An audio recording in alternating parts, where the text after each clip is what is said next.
7 things successful people do that you probably don't. Over the last 7 years as a CMO, I have worked with many business owners ranging from just starting out to already running multi-million-dollar businesses.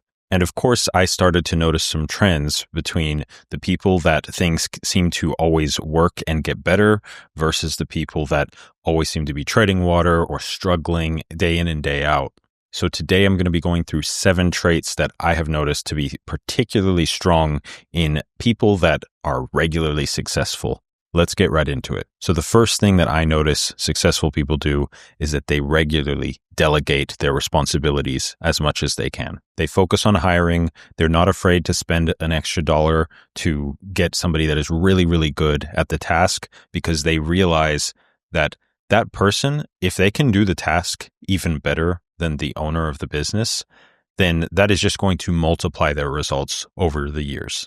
Not to mention that if you find the right people, their performance actually improves. The more time you leave them alone to just do their work and you just manage them in the way that they like to be managed, you're going to get more out of them. They're going to be happy and they're going to attract more and more A players. If you need proof, then just try to find a $1 trillion business with 1 employee. It is not possible. It's never happened, never going to happen. So next, another important trait is that they have gone through so much running a business. It is not easy. Business is hard. It is challenging because it's a lot of working with people, whether it's working with your own people, working with customers, some that might be great to deal with on a regular basis, but maybe they just have high expectations. Or maybe you're working with problem customers.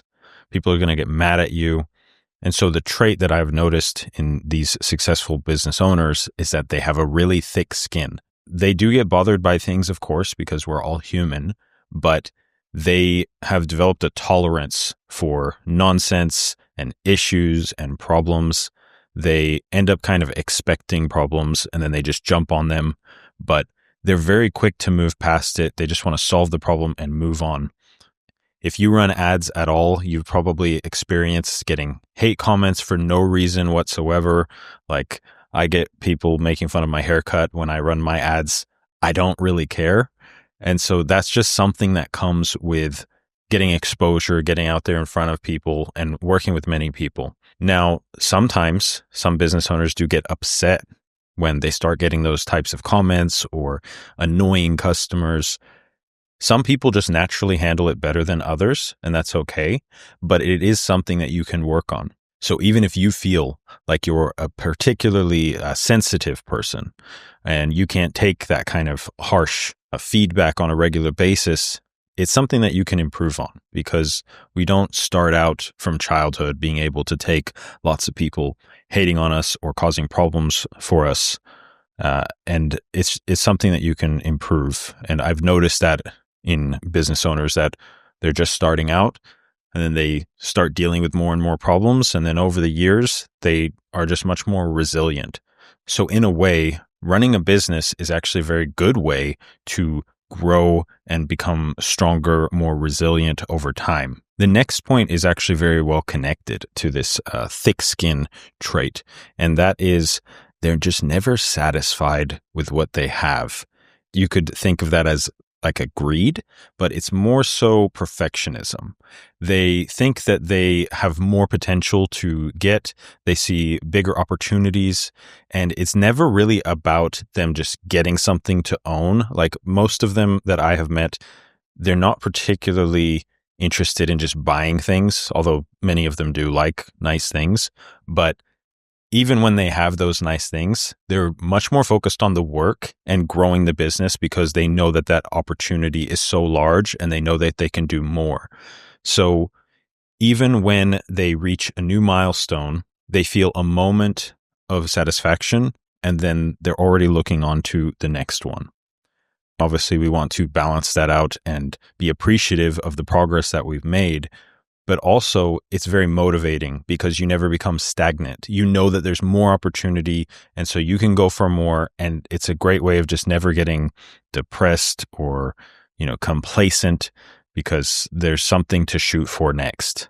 The next one is a very uncommon trait, because it's something that only the advanced and much more successful business owners do. As I said before, they realize that their time is limited. But the other side of that is that they realize that they're not going to be the best person at every task, even if they're pretty good at every task in their business, because when you start out, usually you're by yourself. They know that they could find somebody better at each individual task. Like, I know how to write code.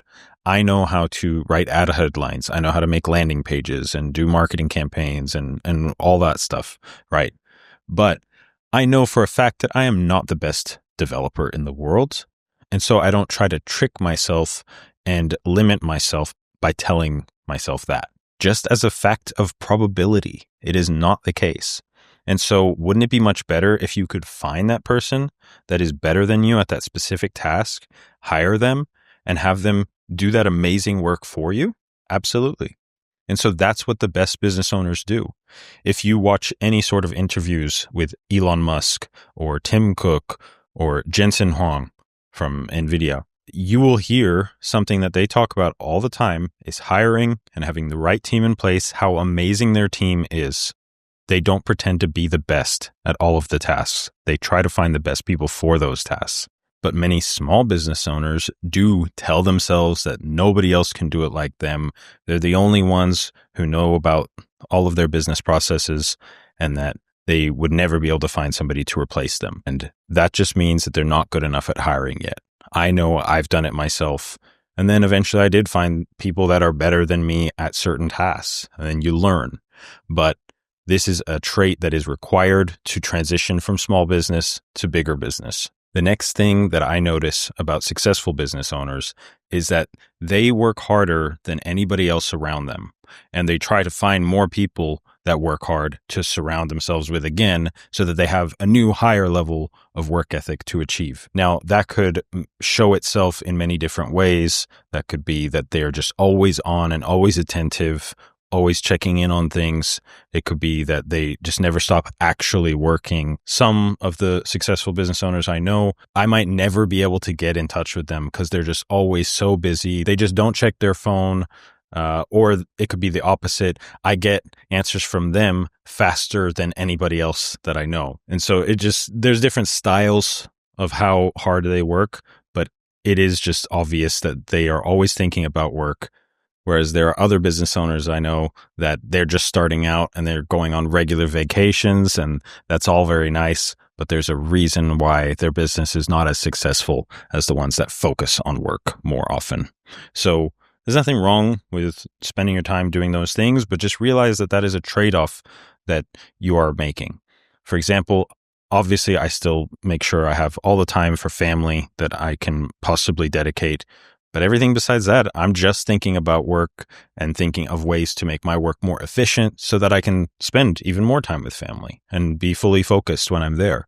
So it doesn't have to take away from the most important things, but you can't have your cake and eat it too. Now, for the next point, I want you to think about the importance of focus. See, many business owners, when they first get started, they were rewarded, and this is a point that I got from Hormozy, but they were rewarded for starting something new.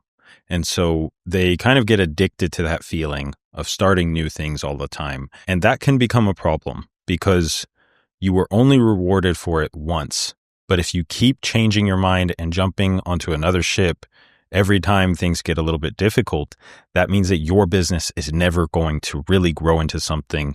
It's never going to have that snowball effect where it just grows and grows and grows because you are doing such a good job of it. And so the trait that I've noticed that successful business owners do is that they stick to one thing for a really long time. They don't give up very easily. They're very determined because they understand that fact of the compounding growth that comes over time. If you work on your business for 10 years, 20 years, and you are improving it every one of those years, the reality is that you are going to have a 7-figure business by the end of it, or more, if depending on your circumstances and industry and all of that. But it will be very hard to not be successful if you focus on one thing for a very long time and you work very hard at it. Just like if you did that with any sort of skill, like let's say rock climbing, because I like rock climbing. if I do that for 20 years straight and I put forth a really strong effort, I'm going to be pretty good at rock climbing by the end of it. In entrepreneurship, there's so much more potential than even any other industry, where if you work on something for a very long time, your rewards are many millions of dollars. So it is very worth it. But unfortunately, if you were to work as just an employee for 20 years, you are going to get pretty normal results. It's not going to be anything spectacular. And that's okay. It's a different lifestyle, right? But they know how important it is to focus on one thing for a very long time. So if you're changing your situation all the time, you're changing your business all the time, there's probably a reason that it's not growing as fast as you would have hoped. So if you think that your business category or your industry is the reason why you're not making enough money, it might not actually be the reason.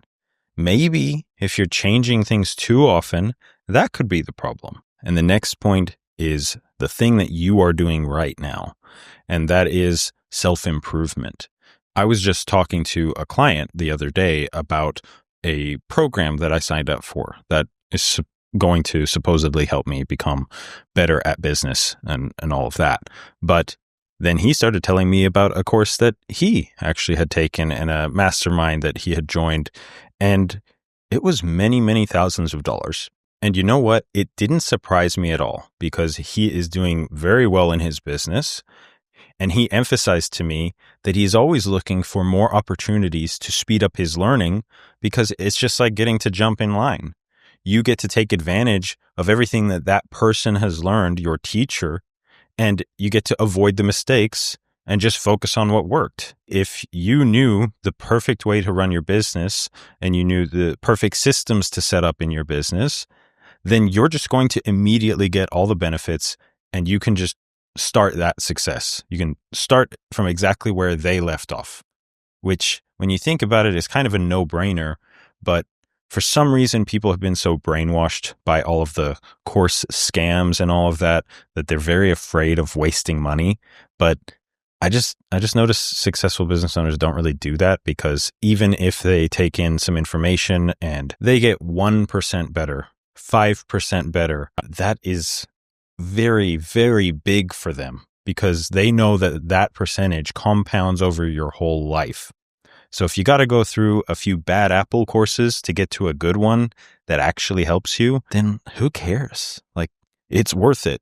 It's obvious. And I say that you're doing it right now because you're watching this video because you want to get better. You're trying to improve your business and your life.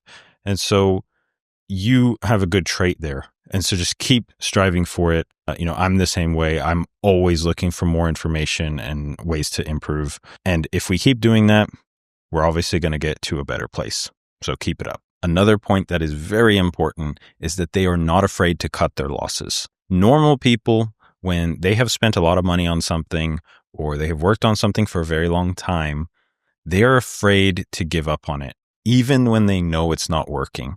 Like just a everyday life example is somebody might be in a bad relationship, but because they've been with the person for 4 years already, they don't want to break it off and then try and figure out something else. But if we were to take that into your business, let's say you've had a bad hire already for 3 years and you've really tried to make it work. You spent a lot of money on them. You've went to dinner with them. You spent so much time with them that you could just never imagine getting rid of them. But you know that it's not working and you know that you're just wasting your time and wasting your money. And they're not even trying to get better in the business. But you're still afraid to get rid of them just because it's difficult and it doesn't feel so good. Maybe you even feel like friends at this point. But successful people know that that is a problem. They know that it's bad for the person, it's bad for you, it's bad for the business. It even affects the morale of the other people on the team because they see that performance is not rewarded and that bad performance is not discouraged. So then really, what's the point in trying? People are just going to fall down to the lowest level that doesn't hurt them. Or maybe you've been advertising with a certain company for a long time. The return on investment isn't happening. But because you've spent a lot of money on it already, you feel like you got to make it work. But you don't have to make it work. You need to put your dollars at the best place. Opportunity cost is a real thing. So every amount of time and money that you're spending on things that don't work is doubly lost because you didn't put that money and time into the things that do work. You didn't find the right hire. You're not advertising on the right channels. So you're missing in two places. Successful business owners know that. And so they are willing to make decisions as soon as they need to be made, no sooner than that. But as soon as it's necessary, they make the choice, even when it's hard. Now, one system that has definitely helped me and that has helped the businesses that I work with is marketing systems. This is another thing that just helps you to become so much more successful because you're able to have a system that is regularly bringing in more leads, more business that is not so dependent on your time and you working or your salesperson working. So if you want to learn more about that type of system and add on to this self-improvement, then just watch this video here.